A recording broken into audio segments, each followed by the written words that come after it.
doing Keep or Cut. These are from July 5th. Kind of like keeping it, the jokes 2 days from when I film. It gives me just like a chance to revisit them, like another sort of pass through before I take them on stage. Plus another thing is, and I think most comics have this, you'll write out a version of something. We're all confident in it, like when you're writing, you just imagine you must be crushing with it. So you'll write really weird, crazy stuff, and it's like, as soon as you walk on stage, you're like, I'm not saying that. By the way, I don't know if you can hear that, we're in Denver sitting, we're dog sitting, so that's why I'm not in my usual place. Also, apologies for the lack of audio quality. I didn't want to bring all that podcast stuff on the plane. I got a thing I'm working on about Costco. I have three sort of premises with Costco. The first one is that Costco works on paper. You shop there and then you don't have to come back for 3 weeks. But in reality, what happens is I shop there and then I come back in 1 week fat.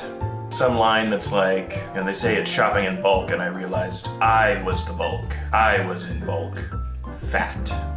Next Costco premise, why does Costco look like that? Like, why didn't they finish the building? There's scaffolding. Costco looks like it's saving up to be a parking garage one day. Those are all new tags. It looks like a post-apocalyptic bunker that we found. And there's gonna be some pissed off prepper. Like, no, not my toffee cashews. How will I survive the nuclear winter? You know what, actually, here's kind of a thing. You kind of want to end with the punch word, so I think I would switch that to no, how am I supposed to survive the nuclear winter without my toffee cashews? Definitely toffee cashews is the funny word, not nuclear winter. Third Costco premise is when you check out a Costco, they don't give you anything to carry your groceries in, and they don't tell you they're not going to do that, which has to be the leading cause of suicide in the whole world. You just shopped in bulk, and now all you have to take all that stuff home is just these. Oh, I didn't actually tag that up much. The only line I really wrote for that is your Costco haul. It's like finding a cursed pirate treasure.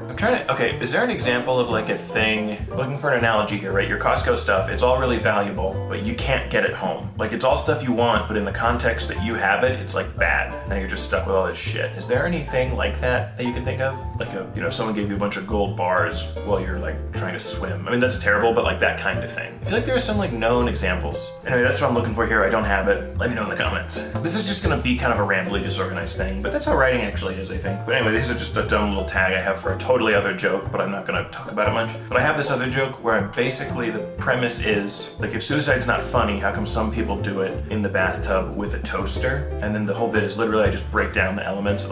Every single piece of that is funny. And it's kind of worked, but it also, as you can imagine, it bothers the audience quite a bit.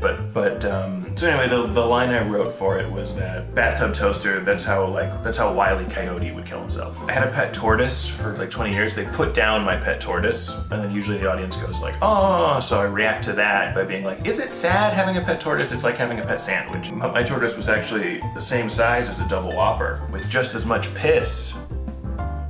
A trick when you have a punchline that's just awful, they call it the Catskills lean. You say the punchline while going like this, and it'll make it seem as though you've added a layer of irony on top of oh yes, it's supposed to be horribly written. So anyway, the premise here is they put down the tortoise, and I'm what did they actually do to my tortoise? I just don't believe they euthanized it. They spent chemicals euthanizing a tortoise. I want to find a way to make an overly sweet scene. How euthanizing a dog, maybe how you're in there petting it. It's okay, just think about fire hydrants and food, treats and stuff. I'm just there's no way they did that for a tortoise. The thing you go for is, if I have I'm comparing two possibilities, so there's no way they put the tortoise down with chemicals and then paint that picture as really sweet and serene and nice. And then I'll go, I think what they actually must have done is, and then a really harsh, abrupt. Hopefully I can put some punchlines there. I don't have them yet.